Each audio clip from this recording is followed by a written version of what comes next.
माँ, बाहर कैसा शोर हो रहा है, तू रुक मैं देखती हूँ। अरे राजू, ये शोर कैसा है?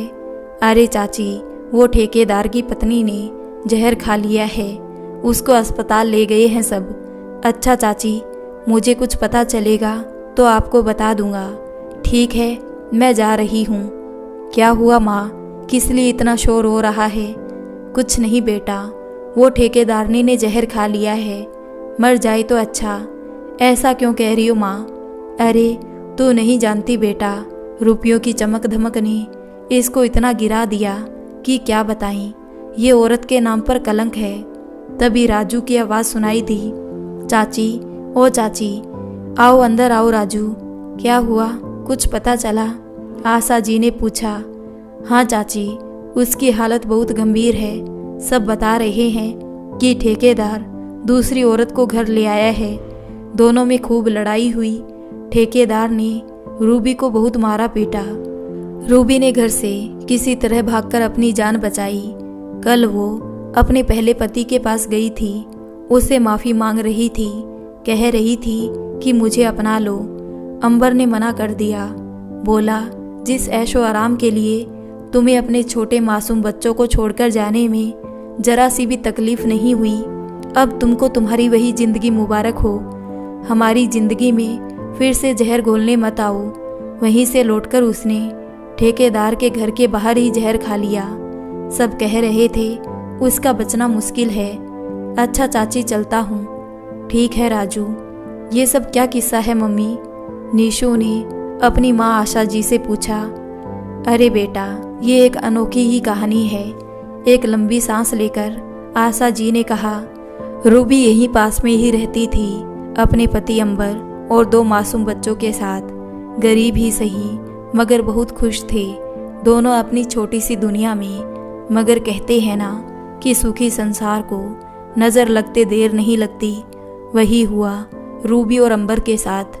अंबर एक कपड़े की शॉप पर काम करता था। इतना कमा लेता था कि अपने बच्चों का पालन पोषण कर सके। रूबी भी कपड़े सिलकर कुछ पैसे कमा लेती थी। दोनों मिलकर अपने बच्चों को वो सुख नहीं दे पा रहे थे जिसकी कल्पना वो किया करते थे। फिर भी दोनों जी जान से पूरी कोशिश करते रहते थे, मगर चादर से सिर ढकते तो पैर खुल जाते और पैर ढकते तो सिर खुल जाता।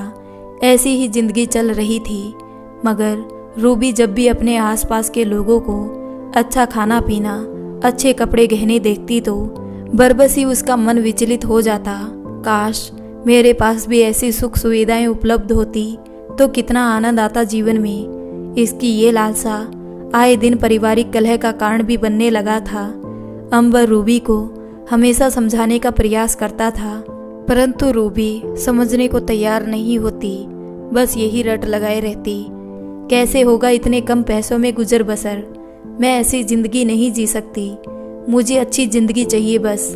उसके रोज रोज के तानों से अंबर भी परेशान हो जाता और सोचने लगता कि कहाँ से लाएं इतने पैसे जो अपने परिवार को ढेर सारी खुशियाँ दे सकें। ऐसे ही दिन बीतते जा रहे थे।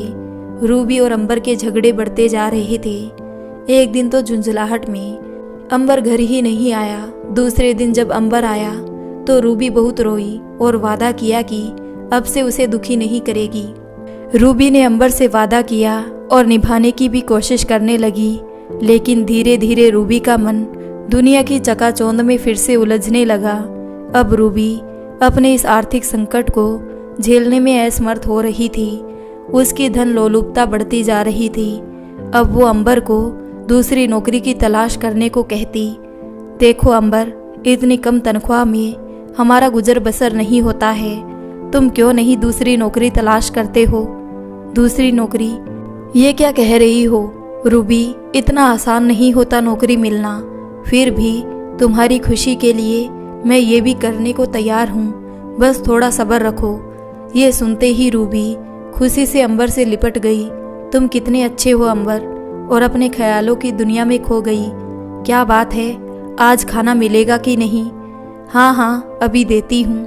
रूबी खुशी खुशी खाना परोसने लगी, जैसे मानो मन की मुराद पूरी हो गई हो। अब तो रोज पूछती, अंबर कुछ पता किया कि नहीं? रूबी ने बड़ी उत्सुकता से पूछा। पता तो किया, पर निराशा ही हाथ लगी। इस महामारी में कोई भी ज़्यादा तनख्वाह नहीं दे रहा है।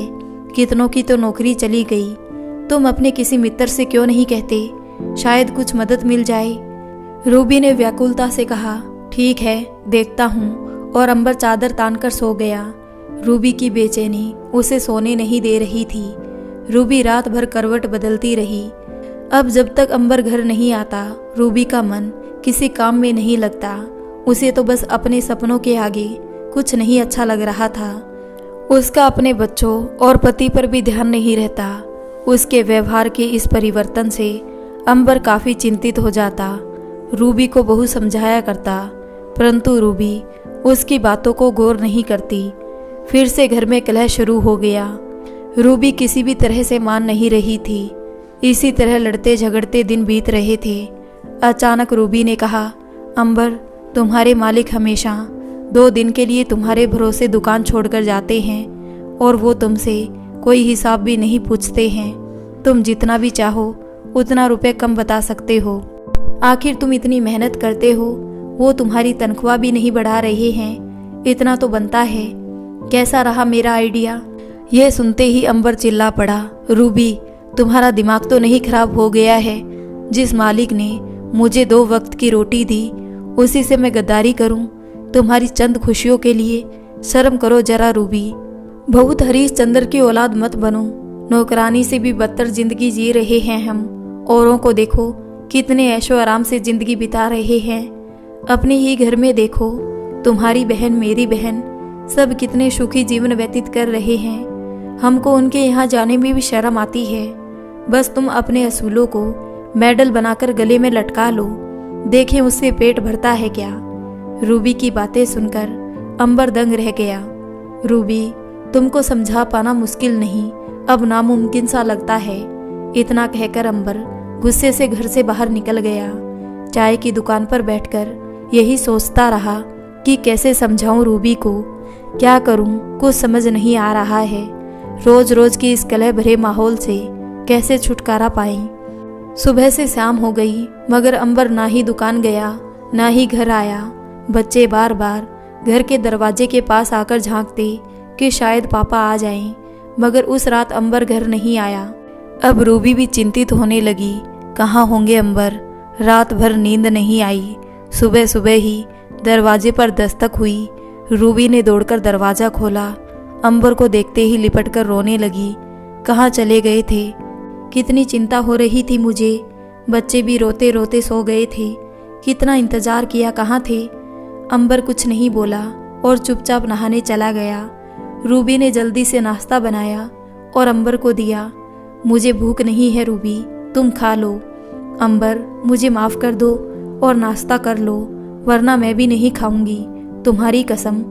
तुमसे बिल्कुल लड़ाई झगड़ा नहीं करूंगी, वादा करती हूँ तुमसे। दोनों संग में नाश्ता किया। अंबर अपने काम पर चला गया। धीरे धीरे सब कुछ सामान्य हो गया। रूबी ने भी किसी तरह परिस्थितियों से समझौता कर लिया था और हंसी खुशी जीने लगे। कहते हैं ना कि खुशियों को नज़र लगते देर नहीं लगती, और यही हुआ। रूबी और अंबर के जीवन में भूचाल सा आ गया उनकी जिंदगी में। उस भूचाल का नाम था ठेकेदार राघव। ठेकेदार राघव अंबर का दूर के रिश्ते का भाई लगता था और दोनों बचपन में एक ही साथ पढ़ते थे, इसलिए मित्रता भी दोनों में बहुत थी। परंतु दोनों की आर्थिक स्थिति में जमीन आसमान का अंतर था। राघव एक अमीर खानदान से ताल्लुक रखता था। इसी वजह से अंबर उससे थोड़ा दूर ही रहना पसंद करता था, क्योंकि राघव अपने रसूख का फायदा उठाकर थोड़ी अपनी मनमर्जी करता था और आवारागर्दी में भी तल्लीन रहता था, जो अंबर को बिल्कुल पसंद नहीं आता था और उससे दूर ही रहना पसंद करता था। एक दिन बाजार में अंबर की मुलाकात राघव से हो गई। अरे अंबर, मेरे यार, मेरे भाई, कितने दिनों बाद तुमसे मिलना हुआ, ये कहकर दोनों गले लग गए। और कैसी कट रही है तेरी जिंदगी? क्या चल रहा है? शादी वादी किया कि नहीं? अंबर एक सांस में ही सारे सवाल कर बैठा।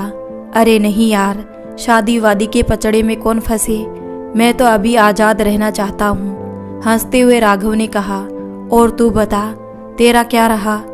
भाई मैंने तो शादी भी कर ली और बाप भी बन गया। अंबर कहकर ठहाके लगाने लगा। अरे वाह, बता भाभी और बच्चों से कब मिलवाएगा? अभी चलो, अंबर ने हंसते हुए कहा। नहीं यार, आज रहने दो, मुझे थोड़ा ज़रूरी काम निपटाना है। तुम मुझे अपना नंबर दे दो, मैं तुम्हें बता दूंगा कि कब आऊँगा। राघव ने असमर्थता व्यक्त करते हुए कहा। ठीक है, जैसी तेरी मर्जी, कहकर दोनों गले मिलकर चले गए। शाम को घर आते ही अंबर ने रूबी को सारी बात बताई। रूबी बोली, अचानक से ये दोस्त कहाँ से आ गया? आपने कभी बताया नहीं। अरे रूबी, पढ़ाई करने के बाद हम सब अपने अपने काम में व्यस्त हो गए। किसी को कहाँ फुर्सत की कोई मिलने आई। ये तो अपने किसी काम से कानपुर आया है और काम खत्म होते ही वापस लखनऊ लौट जाएगा। हमारी अचानक से बाजार में मुलाकात हुई, हाल चाल पूछा। उसने कहा कि भाभी और बच्चों से कब मिलवा रहे हो, तो मैंने उसे बुलाया है, वो खुद फ़ोन करेगा। 2 दिन बाद ही राघव का फ़ोन आया और अंबर उसे घर लेकर आया। राघव ढेर सारी मिठाई, फल और बच्चों के लिए खिलौने लेकर आया। अरे भाई राघव, इन सब की क्या ज़रूरत थी? राघव ने कहा। एक तरफ भाई बोलता है और दूसरी तरफ कहता है कि इसकी क्या ज़रूरत है। अरे भाई, मैं इनका चाचा हूँ, इस नाते तो मेरा पूरा हक बनता है। तभी रूबी चाय नाश्ता लेकर आई। इनसे मिलो, ये मेरे भाई, शायद भाई कम और दोस्त ज़्यादा है, और ये मेरी पत्नी रूबी। राघव रूबी को निहारता रह गया। रूबी है ही इतनी सुंदर। अरे वाह भाई, लगता ही नहीं कि भाभी 2 बच्चों की माँ है। इतना सुनते ही रूबी खिलखिलाकर हंस पड़ी और इतराते हुए अंबर से बोली, बस आपको मेरी कदर समझ नहीं आती है। अंबर एक फीकी सी मुस्कान के साथ बोला, जाने मन, कदर तो तुम्हारी बहुत करता हूँ, बस तुम समझ नहीं पाती। राघव ने ठहाका लगाते हुए कहा। अरे भाभी जी, ये देवर है ना आपका कदरदान। और सभी हंसने लगे। देवर जी, खाना यहीं खाकर जाइएगा। हाँ हाँ भाभी जी, बिल्कुल, जो आप कहो, सब सराखों पर। राघव और रूबी दोनों बातों में इतने मशगूल हो गए कि उन्हें अंबर का तनिक भी ख्याल ना रहा। अंबर को बहुत असहजता महसूस हो रहा था। रूबी को इस तरह बेफिक्र होकर बातें करना कहीं ना कहीं अंबर को परेशान कर रही थी। अपने को सामान्य करते हुए बोला, अरे रूबी, अपने देवर का बस बातों से ही पेट भरोगी कि कुछ बनाओगी? खाने का समय हो रहा है और तुम्हारी बातें खत्म नहीं हो रही है। भूखे पेट भेजने की तैयारी है क्या? अंबर की बात पर सब हंसने लगे। जी अभी बनाती हूँ। और रूबी उठकर चली गई। खाना खाने के बाद राघव जाने लगा तो रूबी बोली, देवर जी, जब तक आप यहाँ हैं तब तक शाम को यहीं खाने के लिए आ जाया कीजिए। रूबी ने मानो राघव के दिल की बात कह दी हो। हाँ हाँ बिल्कुल भाभी जी, आप कहें और हम ना आए, कहकर हंसने लगा। अंबर ने भी फीकी मुस्कान के साथ कहा, भाई रूबी सही कह रही है। रूबी को न जाने क्या मिल गया हो, इतनी खुश हो रही थी, परंतु अंबर अंदर ही अंदर किसी बुरी आशंका से डर रहा था। अंबर राघव की हरकत से बचपन से ही वाकिफ था, मगर उसे लगा कि वो मेरा भाई है, ऐसा कुछ भी नहीं करेगा। फिर भी उसने रूबी को समझाते हुए कहा, रूबी, ये बड़े लोग हैं, हम इनकी बराबरी नहीं कर सकते। तुमने बिना सोचे समझे राघव को रोज खाने पर नहीं बुलाना चाहिए था। कम से कम मुझसे पूछ लिया होता।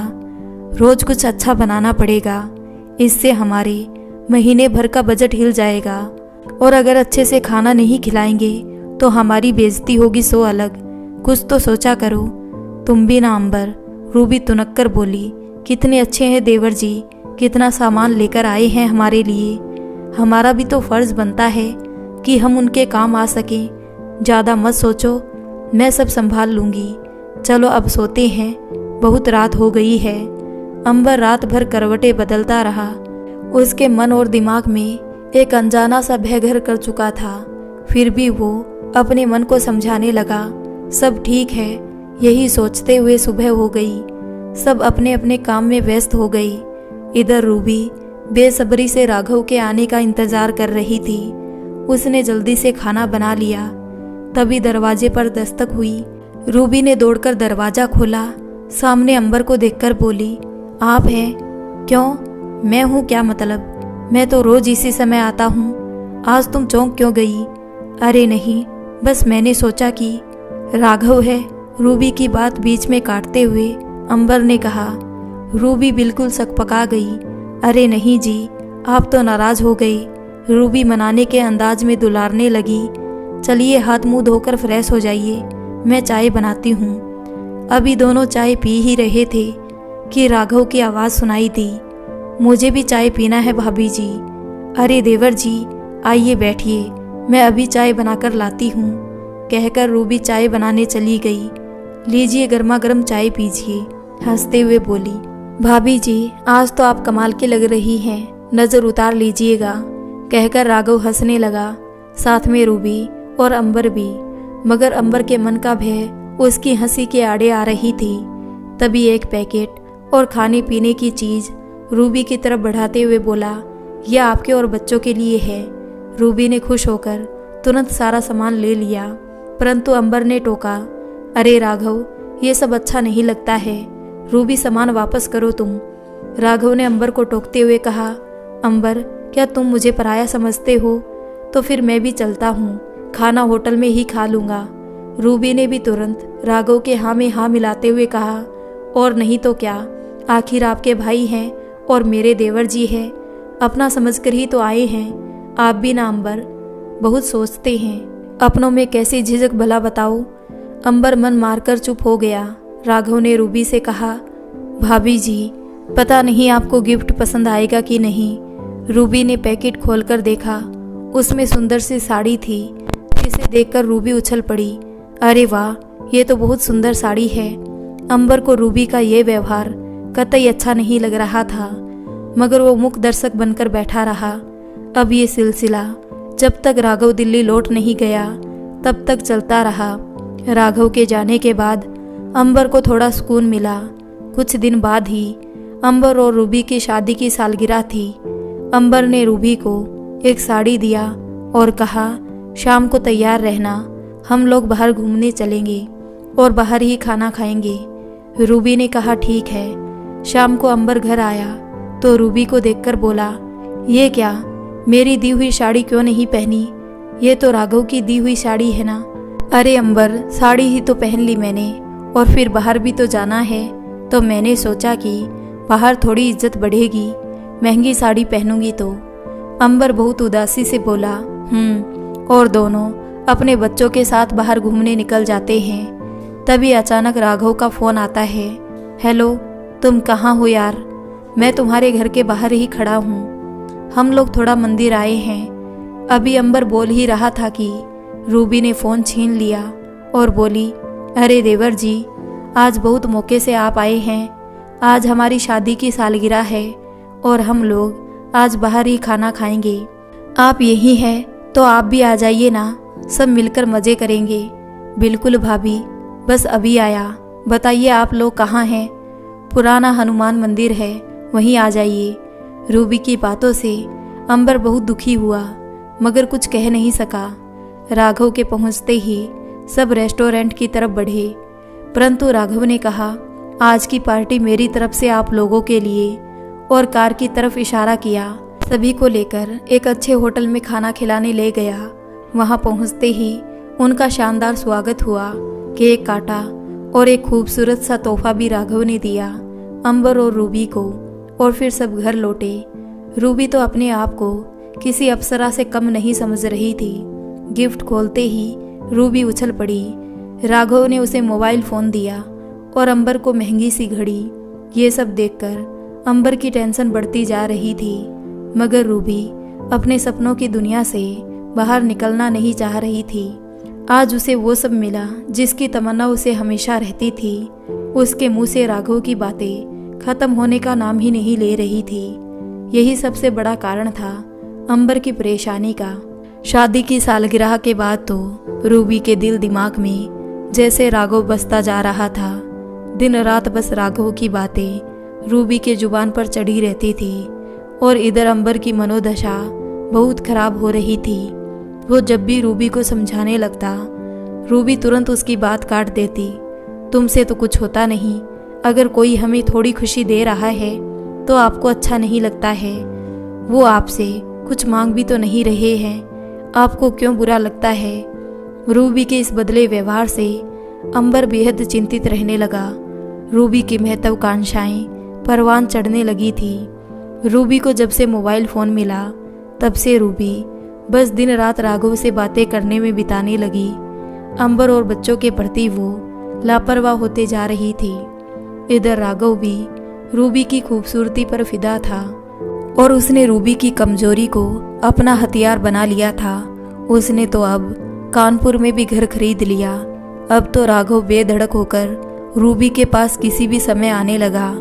यहाँ तक कि अंबर जब घर पर नहीं होता तब भी वो आने लगा। राघव और रूबी की नज़दीकियाँ बढ़ने लगी थी। एक दिन मौका देखकर राघव ने रूबी को अपनी बाहों में भर लिया और बोला, कितनी खूबसूरत हो तुम, तुम्हारे बिना अब मेरा दिल नहीं लगता, और रूबी को प्यार से सहलाने लगा। रूबी ने भी बिना विरोध किए ही अपने को राघव की आगोश में सौंप दिया। जब प्यार का खुमार उतरा तो रूबी एकदम से रोने लगी। ये मैंने क्या कर दिया, अंबर को कैसे मुंह दिखाऊंगी? अरे रूबी, अंबर को बताने की क्या ज़रूरत है, और जब कोई बताएगा नहीं तो वो कैसे जानेगा? बच्चे तो स्कूल में हैं, अब बचे हम और तुम। और उसने फिर से रूबी को अपनी आगोश में भर लिया। अब तो राघव आए दिन रूबी को कीमती तोहफे देता।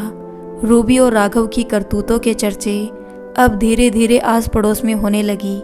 मोहल्ले में कानाफूसी शुरू हो गई। अंबर को चलते रहा कुछ कमेंट भी सुनने को मिलते, अरे अंबर, जरा बीबी का ध्यान रखा करो वरना एक दिन फुर से उड़ जाएगी। अंबर जब रूबी से पूछता कि लोग ऐसा क्यों कह रहे हैं तो रूबी बिफर जाती, कहने लगती, लोगों को हमारा अच्छा पहनना ओढ़ना देखा नहीं जा रहा है, सब जलते हैं, उनकी बातों पर बिल्कुल ध्यान ना दिया करे। अंबर के मन में शक ने घर बना लिया था। एक दिन अचानक से वो दोपहर में ही घर पहुंच गया। घर के बाहर राघव की कार देख उसका माथा ठनका। उस दिन वो चुपचाप वापस चला गया अपने काम पर, और शाम को घर आया तो उसने रूबी से बातों बातों में पूछा कि बहुत दिनों से राघव नहीं आया, क्या बात है? चलो फ़ोन करके पूछता हूँ। अरे जाने दीजिए, हो सकता है देवर जी अपने काम में व्यस्त होंगे, जब फुर्सत मिलेगी तो खुद ही आएंगे, रूबी ने कहकर बात को टालते हुए कहा। अच्छा चलिए हाथ मुंह धोकर फ्रेश हो जाइए, मैं खाना लगाती हूँ। मगर अंबर की बात से रूबी अंदर से डर गई थी कि कहीं उसकी चोरी पकड़ी ना जाए। उसने मौका मिलते ही राघव को फ़ोन कर दिया। अभी कुछ दिनों के लिए ना आई। एक हफ्ते बाद राघव फिर आया रूबी के पास। उस दिन अचानक से बच्चों के स्कूल की छुट्टी जल्दी हो गई। बच्चे घर आए तो रूबी और राघव दोनों सहम से गए। आज उनकी चोरी पकड़ी गई थी। राघव ने तुरंत बाजार से ढेरों खाने पीने की चीज लाकर बच्चों को दिया। बच्चे खुश हो गए। शाम को अंबर घर पर आया तो बच्चे खुश होकर बोलने लगे कि आज तो राघव चाचा आए थे और हमारे लिए ढेरों खाने की चीजें लेकर आए थे। रूबी, तुमने मुझे बताया नहीं कि राघव आया था, अंबर ने नाराजगी जताते हुए कहा। रूबी सकपका गई, हकलाते हुए बोली, वो क्या वो? अंबर ने झुंझलाकर कहा, अरे वो क्या है ना, देवर जी को कुछ काम से इधर आना था तो वो कुछ देर के लिए इधर भी हो लिए थे। अंबर कुछ बोले बगैर ही चाय पीने लगा। थोड़ी देर बाद उसने रूबी से कहा कि आइंदा से मेरी गैर हाजिरी में राघव घर में ना आए तो अच्छा होगा। रूबी शांति से सुनती रही, कुछ बोली नहीं। सुन रही हो कि नहीं रूबी, मैं तुमसे कह रहा हूँ, आइंदा से ध्यान रखना तुम, अंबर ने कड़क आवाज में कहा। तो रूबी सहम गई। हाँ, पर मैंने थोड़ी ना बुलाया था, आप भी ना, आप ही बताइए, कोई घर आए तो भगा थोड़ी ही दूंगी। ठीक है, मगर आइंदा से ध्यान रखना तुम। ठीक है बाबा, बिल्कुल ध्यान रखूंगी, रूबी ने थोड़ा सामान्य होते हुए कहा। दूसरे दिन राघव जैसे ही आया, रूबी ने उससे कहा, लगता है कि अंबर को मुझ पर शक हो गया है शायद, आजकल बहुत सवाल जवाब करने लगा है, अब कुछ दिनों के लिए तुम मत आना। राघव रूबी को बाहों में भरकर बोला, जाने मन, प्यार किया तो डरना क्या, हटो, तुमको मजाक सूझ रहा है? यहाँ मेरी जान निकल जाती है अंबर के सवालों से। तुम्हें क्या जिंदगी मेरी नरक बन जाएगी ना? तुम तो पल्ला झाड़कर चलते बनोगे। अरे नहीं, तुमको अपने साथ लेकर चला जाऊंगा, अपने दिल की रानी बनाकर रखूंगा तुम्हें। सच? रूबी ने राघव को पकड़ते हुए पूछा। बिल्कुल सच। तुमको कोई शक है क्या? राघव ने हंसते हुए रूबी से पूछा। नहीं नहीं, बिल्कुल नहीं, बस अपने दिल की तसल्ली के लिए पूछ रही थी। अब हो गई तसल्ली? राघव ने पूछा। हाँ हाँ हो गई, रूबी ने इतराते हुए कहा। राघव का जुनून रूबी के दिलो दिमाग पर इस कदर छाया हुआ था कि उसे ना अपने बच्चों की और ना ही अपने पति अंबर की फिक्र थी। उसको केवल राघव की अमीरी, उसका पैसा और रुतबा दिखाई दे रहा था। वो ये भी भूल चुकी थी कि वो शादीशुदा औरत है और 2 बच्चों की माँ है। इन सब से परे रूबी को बस अपने सपनों को पूरा करने की तमन्ना ने अपने ज़मीर को कब का खो दिया था। रूबी को खुद ही नहीं पता था। और अंबर भाई, क्या हाल चाल है? घर लौटते समय अंबर का पड़ोसी मिल गया। सब ठीक है, आप बताइए कैसे हैं? मैं तो ठीक हूँ भाई। आजकल आपके यहाँ कोई मेहमान आए हुए हैं लगता है। मेहमान नहीं तो, अंबर ने चौंकते हुए कहा। क्यों मजाक कर रहे हैं? अभी अभी तो कार से वापस गए हैं। मैं तो अक्सर ही देखता हूँ उनको। अरे वो मेरा चचेरा भाई है। अच्छा चलता हूँ, रूबी इंतज़ार कर रही होगी। अंबर ने जल्दी से बात खत्म किया और विचलित मन से तेजी से घर की तरफ बढ़ गया। रूबी ने दरवाज़ा खोला। अंबर घर में घुसते ही रूबी पर विफर पड़ा। आज फिर से आया था राघव? लगभग चिल्लाते हुए पूछा। रूबी चुपचाप खड़ी रही। बोलती क्यों नहीं? मैं कुछ पूछ रहा हूँ तुमसे। रूबी भी आज विद्रोह पर उतर आई थी। हाँ आए थे, तो क्या? तुमको मना किया था मैंने कि उससे दूर रहो। जब मैं घर में नहीं रहता हूँ तुम क्यों आने देती हो उसको? मैं नहीं रोकूंगी उन्हें। मेरा कितना ख्याल रखते हैं, मेरे मन की हर चीज़ लाकर देते हैं। मैं क्यों रोकूं उन्हें? जो तुम नहीं दे पाई कभी, वो सारी इच्छाएं पूरी करते हैं मेरी। रूबी के मुंह से ऐसी बातें सुनकर अंबर अपना आपा खो बैठा और एक झन्नाटेदार चांटा जड़ दिया रूबी की गाल पर। बेशर्मी की हद पार कर दी तुमने। हमारी इज्जत का जरा भी ख्याल नहीं आया तुम्हें? कौन सी इज्जत? इज्जत से पेट नहीं भरता किसी का। अपनी इज्जत अपने पास रखो। तुम्ही को मुबारक हो तुम्हारी इज्जत। मुझे ऐसी जिंदगी रास नहीं आती। रूबी, चिल्ला पड़ा अंबर। मुझे तो पहले ही शक था, तुम्हारे लक्षण नजर आ रहे थे मुझे। खबरदार, जो आगे से राघव को घर में घुसने दिया तो मुझसे बुरा कोई नहीं होगा, समझ लेना। बच्चों को सहमा देख अंबर उन्हें अपने साथ सुलाने लेकर चला गया। रूबी बुत की तरह खड़ी रही। आज उसे अपनी खुशियों के अलावा कुछ भी नहीं सूझ रहा था। उसकी आंखों पर जैसे पैसों की चकाचौंध की पट्टी बंध गई थी। उसने मन ही मन एक खतरनाक फैसला लिया। सुबह होने का इंतजार करने लगी। अंबर भी आज काम पर नहीं गया। कल की बात से काफ़ी दुखी था और मन उदास था। एक अनजाने डर ने उसे अंदर तक झकझोर दिया था। उसे अपना भविष्य अंधकारमय लग रहा था। रूबी ने आज कोई काम भी नहीं किया था, ना ही बच्चों के लिए नाश्ता बनाया और ना ही घर का कोई काम किया। बस बार बार दरवाजे की तरफ देख रही थी। तभी दरवाजे पर दस्तक हुई। रूबी लगभग दौड़ते हुए दरवाजे की तरफ लपकी। दरवाज़ा खोला। राघव को देखते ही उससे लिपटकर बोली, प्लीज़ राघव, मुझे इस नरक से बाहर निकालो। मैं अब और यहाँ नहीं रह सकती। अंबर अवाक खड़ा रूबी को देखता रहा। बड़ी हिम्मत करके बोला, रूबी, ये क्या कह रही हो? ये घर, ये बच्चे और मैं, सब तो तुम्हारी ही है। हम सबको छोड़कर कैसे जा सकती हो? होश में आओ रूबी, अपनी जिंदगी नरक में मत झोंको। ये राघव केवल तुम्हारा इस्तेमाल कर रहा है। अभी भी वक्त है, संभल जाओ रूबी।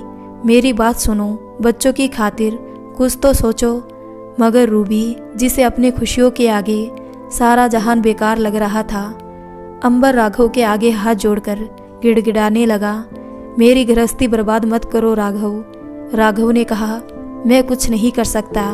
ये रूबी का फैसला है और हम दोनों एक दूसरे को बहुत प्यार करते हैं। ये प्यार नहीं है, वासना है जिसने रूबी को अंधा बना दिया है। अंबर ने लगभग चिल्लाते हुए कहा, यही सही, ये मेरा फैसला है, मैं अब अपने फैसले को नहीं बदल सकती। और वो अपना बैग उठाकर राघव के साथ चली गई। पीछे छोड़ गई अंबर के लिए दुखों का सागर, जिसे निकल पाना अंबर के लिए बहुत नामुमकिन सा था। रूबी के जाने के बाद अंबर के सामने हजारों मुश्किलें खड़ी हो गई। कैसे लोगों का सामना करेगा, उनके सवालों का क्या जवाब देगा, बच्चों को अकेले कैसे संभालेगा। कई दिनों तक उसने घर से बाहर निकलना छोड़ दिया। मजबूरी में निकलना भी पड़ता तो अंधेरे में चोरी चुपके जाता, मगर कितने दिन तक ऐसा चलता। आखिर लोगों का सामना करना ही पड़ा। अंबर लोगों के जलील करने वाली बातें सुनकर खून के घूंट पीकर रह जाता, सिर झुकाए चुपचाप निकल जाता। धीरे धीरे लोगों के ताने भी बंद हो गई और अब अंबर के प्रति सहानुभूति होने लगी। कहते हैं ना कि दुख और सुख दोनों ही सहते सहते कुछ दिनों में सामान्य सा प्रतीत होने लगता है। अंबर भी इन सब बातों को भूलकर आगे बढ़ चुका था। सभी पड़ोसी बच्चों की देखभाल में अंबर की बहुत मदद करते थे। रूबी अपने सपनों की दुनिया में आज़ाद होकर उड़ रही थी। ना कोई रोकने वाला, ना ही कोई टोकने वाला। मानो सारे जहान की खुशियाँ उसकी झोली में डाल दिया हो राघव ने।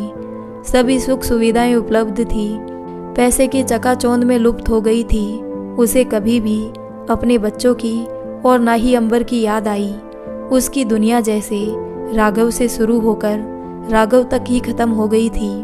राघव भी उसे सर आंखों पर बैठाकर रखता था। ये सिलसिला कुछ दिन तो प्यार मोहब्बत के तरानों में गुजरता रहा। फिर धीरे धीरे इसका नशा राघव के सिर से उतरने लगा। राघव जो कभी इस डाल का पक्षी तो कभी उस डाल का पक्षी, उसका मन एक जगह कहाँ लगने लगा भला। धीरे धीरे राघव घर पर देर से लौटने लगा। अब रूबी की चिंता भी बढ़ने लगी। एक दिन मौका देखकर बोली, राघव आप अपने माता पिता से कब मिलवाएंगे मुझे, ताकि हम दोनों की शादी हो सके। तभी तो हम आपकी पत्नी का दर्जा पा सकेंगे। राघव शांत रहा। बोलिए ना राघव, कब ले चलेंगे मुझे उनके पास। अरे क्यों परेशान होती हो तुम, मौका देखकर चलते हैं। अभी इधर बहुत काम है मुझे। पक्का? रूबी ने हाथ बढ़ाकर पूछा। राघव ने भी उसका हाथ पकड़कर बोला, बिल्कुल पक्का। रूबी खुश तो हो गई, मगर उसके मन में कहीं ना कहीं डर बैठ गया था। कहीं राघव उसे धोखा तो नहीं दे रहा है। समय पंख लगाकर उड़ रहा था। काफ़ी महीने बीत गए। माता पिता से मिलने को रूबी कहती और राघव टालता रहता। अब तो राघव कई कई दिन रूबी के पास नहीं आता।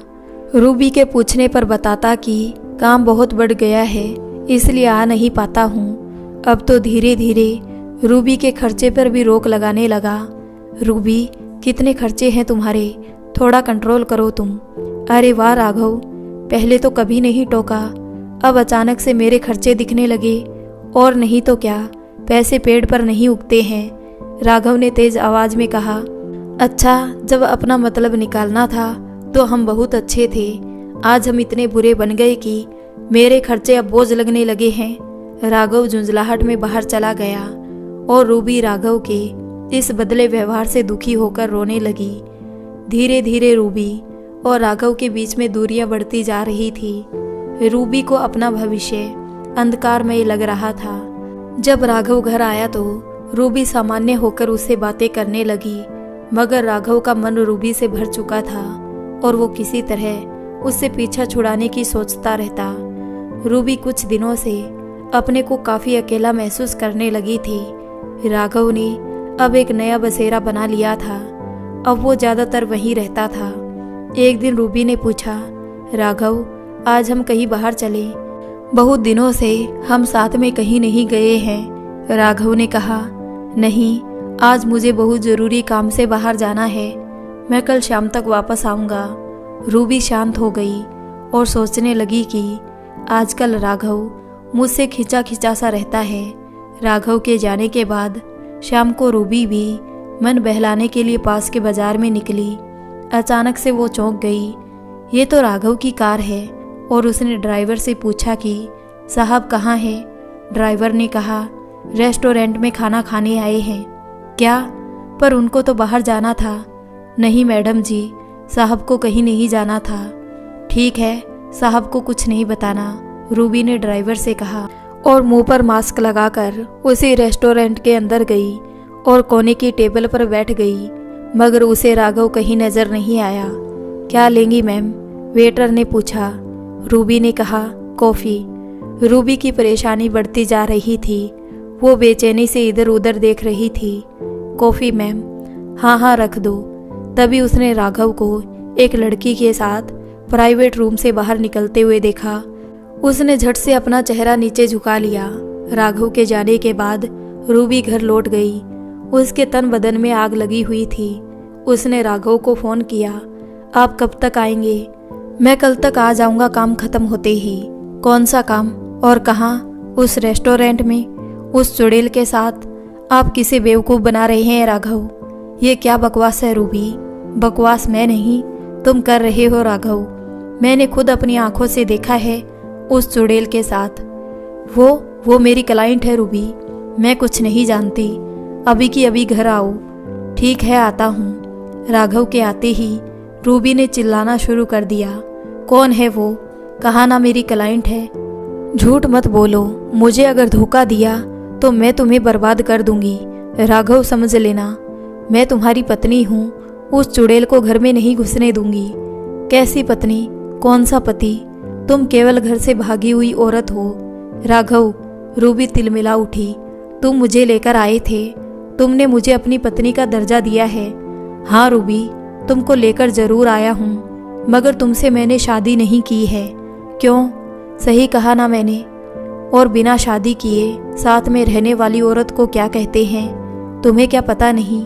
राघव, रूबी चिल्ला उठी। चिल्लाओ नहीं रूबी। तुम कौन होती हो मुझ पर हुक्म चलाने वाली? जो औरत अपने बच्चों और पति की नहीं हो सकी, चंद रुपयों की खातिर अपनी इज्जत बेच दी, उस औरत को मैं अपनी पत्नी बनाऊंगा, ये तुमने सोचा भी कैसे? राघव, मैं तुमसे प्यार करती हूँ। तुम ऐसा कैसे कर सकते हो? प्यार ये किस चिड़िया का नाम है?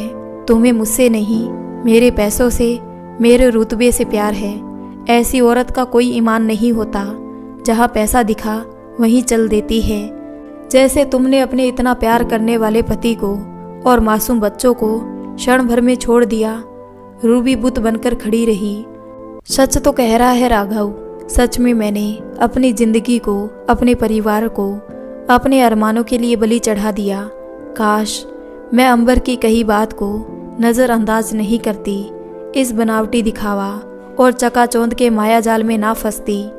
राघव कब घर से बाहर चला गया उसे पता ही नहीं चला, और जब आया तो रूबी के होश उड़ गए। ये यहाँ क्या कर रही है? राघव के साथ में उसी रेस्टोरेंट वाली लड़की को देखकर कहा, ये अब यहीं रहेगी मेरे साथ। शायद रूबी को इसकी कल्पना भी नहीं थी। ये क्यों यहाँ रहेगी?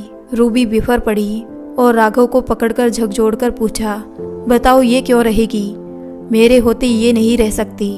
निकालो इसको यहाँ से। रूबी अपना आपा खो बैठी थी। वो राघव को बुरी तरह से नोचने लगी। राघव ने भी रूबी को बहुत मारा। रूबी को समझ नहीं आ रहा था कि क्या करे।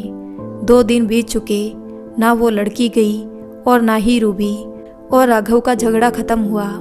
आज सुबह से ही राघव ने रूबी को बहुत मारा। किसी तरह अपनी जान बचाकर घर से भागी और भागकर सीधे अंबर के पास गई। अंबर घर पर नहीं था। बच्चों को देख लिपटकर बुरी तरह से रोने लगी। बच्चे भी अपनी माँ को इस हालत में देखकर सहम गए। मम्मी, तुम हमें छोड़कर क्यों चली गई थी? रूबी निशब्द थी। वो बस रोए जा रही थी। शाम को अंबर घर आया तो रूबी को देखते ही आग बबूला हो गया। अब क्या लेने आई हो यहाँ? मुझे माफ़ कर दो अंबर, रूबी कहकर रोने लगी। माफ़ी? कैसे कर दूँ तुम्हें माफ़? नहीं कर सकता। चली जाओ यहाँ से। अंबर बिफर पड़ा। जिस ऐसो आराम के लिए तुम्हें अपने छोटे मासूम बच्चों को छोड़कर जाने में जरा सी भी तकलीफ नहीं हुई, अब तुमको तुम्हारी वही जिंदगी मुबारक हो। हमारी जिंदगी में फिर से जहर मत घोलो प्लीज़ अंबर। रूबी अंबर का पैर पकड़कर रोने लगी। मुझे माफ़ कर दो। अंबर ने रूबी का हाथ पकड़कर घर से बाहर निकाल दिया। बहुत देर तक रूबी दरवाजे के पास बैठी रही, फिर उठकर चली गई और वापस राघव के घर गई, पर राघव ने भी उसे घर में घुसने नहीं दिया। रूबी को अब कोई किनारा नजर नहीं आ रहा था और उसने राघव के घर के बाहर ही जहर खा लिया। अरे वो देखो, ठेकेदारनी को कुछ हो गया, वो सड़क पर बेहोश पड़ी है, इसको अस्पताल लेकर चलो, ठेकेदार को बुलाओ। बाहर शोर की आवाज़ सुनकर राघव बाहर निकला तो देखा कि रूबी की हालत बहुत गंभीर है। उसे तुरंत अस्पताल ले गया और उसे वहीं छोड़कर पुलिस के डर की वजह से शहर छोड़कर भाग गया। एक गहरी सांस लेकर आशा जी ने कहा, आखिर क्या हासिल हुआ रूबी को? झूठे प्यार और चंद रुपयों और गहनों की माया जाल में ऐसी फंसी कि अपनी खुशहाल जिंदगी तबाह कर ली उसने। चाची, ओ चाची, क्या हुआ? अंदर आओ राजू, कुछ पता चला क्या हुआ? हाँ, मैं अभी अस्पताल गया था। अब तुझे क्या पड़ी थी अस्पताल जाने की? अरे पता है, वहाँ पुलिस पहुंची थी। रूबी को थोड़ा होश आया तो पूछताछ किया। ठेकेदार तो अपनी जान बचाकर भाग गया। रूबी ने उसी का नाम लिया है, अब वो बचेगा नहीं। रूबी ने उस पर शारीरिक मानसिक प्रताड़ना का आरोप लगाया है और धोखे से उसे फंसाने का भी आरोप लगाया है। अस्पताल में मैंने उसके पहले पति अंबर को भी देखा। अच्छा, वो क्या कर रहा था वहाँ? पता नहीं चाची, रूबी को कोई देखने वाला नहीं है ना, शायद तरस आ गया होगा। डॉक्टर बता रहे हैं कि 24 घंटे अगर अच्छे से बीत गए तो रूबी खतरे से बाहर आ जाएगी। चलो अच्छा है, अब अंबर के अलावा है ही कौन उसका? ठेकेदार तो भाग गया, भला हो उस अंबर का। कितना नेक दिल इंसान है, इतना सब होने के बावजूद रूबी का ध्यान रख रहा है। अच्छा, मैं चलता हूँ चाची। पापा पापा, आवाज़ सुनकर अंबर चौंक गया। क्या है बेटा? पापा, मुझे मम्मी के पास जाना है, चलो ना। अंबर समझ नहीं पा रहा था कि क्या करे, जाए कि नहीं। अंबर बेटा, ये लो खाना खा लो, तुम लोग भूखे होंगे। अंबर की पड़ोस की चाची खाना रखते हुए बोली, खा लो बेटा, ऊपर वाला ना जाने इतनी परीक्षा क्यों ले रहा है तुम्हारी। पापा चलो ना मम्मी के पास। अंबर से बच्चे फिर जिद करने लगे। देख रही है चाची, इन बच्चों को कैसे समझाऊं कि अब इस घर में तेरी माँ के लिए कोई जगह नहीं है। नहीं अंबर बेटा, शायद जिंदगी तुमको एक मौका फिर से दे रही है, शायद यही ईश्वर की मर्जी है। अपने लिए नहीं तो बच्चों की खातिर ही सही, तुम्हें एक बार तो रूबी के लिए फिर से सोचना चाहिए। मैंने दुनिया देखी है बेटा, कैसे गुजारेगा इतनी पहाड़ सी जिंदगी। दूसरी ब्याह कर लाएगा तो बच्चे बर्बाद हो जाएंगे। अब रूबी जाएगी भी तो कहाँ? वो धोखेबाज तो उसे छोड़कर भाग गया और आखिर तुम ही तो उसकी देखभाल कर रहे हो। भुला दो सारी बातें एक बुरे सपने की तरह और अपना लो रूबी को। ये बूढ़ी आंखें कभी धोखा नहीं खा सकती। मैंने रूबी की आंखों में पश्चाताप और आत्मग्लानि के भाव स्पष्ट देखे हैं। बेटा, ईश्वर भी एक मौका देता है हमें, तो हम तो इंसान हैं। खाना खा लेना तुम लोग। अच्छा, मैं चलती हूँ। अंबर रात भर बस चाची की कही बातें ही सोचता रहा। नींद आंखों से कोसों दूर हो गई थी। सोचते सोचते कब आंख लग गई पता ही नहीं चला। सुबह उठकर जल्दी से नाश्ता बनाया, तब तक बच्चे भी उठ गए। अंबर ने कहा, चलो जल्दी से नहा धोकर तैयार होकर नाश्ता करो। अच्छा पापा, फिर हम मम्मी को लेकर घर आएंगे ना। अंबर कुछ बोले बगैर ही चाय बनाने लगा। तुम सब जल्दी करो, बोलो ना पापा, मम्मी को अपने साथ लेकर आएंगे ना? हाँ बेटा, बिल्कुल लेकर आएंगे, अब जल्दी करो। बच्चों के तो मानो पंख लग गए हो। सब नाश्ता करने के बाद अस्पताल के लिए निकल पड़े। डॉक्टर साहब, अब कैसी है रूबी? अंबर ने राउंड पर निकले डॉक्टर से पूछा। अब वो खतरे से बाहर है, मगर अभी कमजोरी बहुत है। उनकी बहुत अच्छे से देखभाल करनी पड़ेगी। खाने पीने का विशेष ध्यान रखना होगा और बीच बीच में चेकअप के लिए भी आना पड़ेगा। क्या रूबी को घर ले जा सकते हैं? अंबर ने पूछा। अभी नहीं, कल सुबह ही डिस्चार्ज करेंगे उन्हें। अंबर और बच्चे सुबह अस्पताल पहुंचे और रूबी को डिस्चार्ज कराकर निकल पड़े एक नई मंजिल की तरफ, अपने जीवन में एक नई उड़ान भरने के लिए। दोस्तों, मुझे उम्मीद है कि आपको ये कहानी पसंद आई होगी। तो कहानी को सुनने के लिए धन्यवाद और ऐसी ही और वीडियोस देखने के लिए हमारे चैनल को सब्सक्राइब कर लें और वीडियो को लाइक कर दें।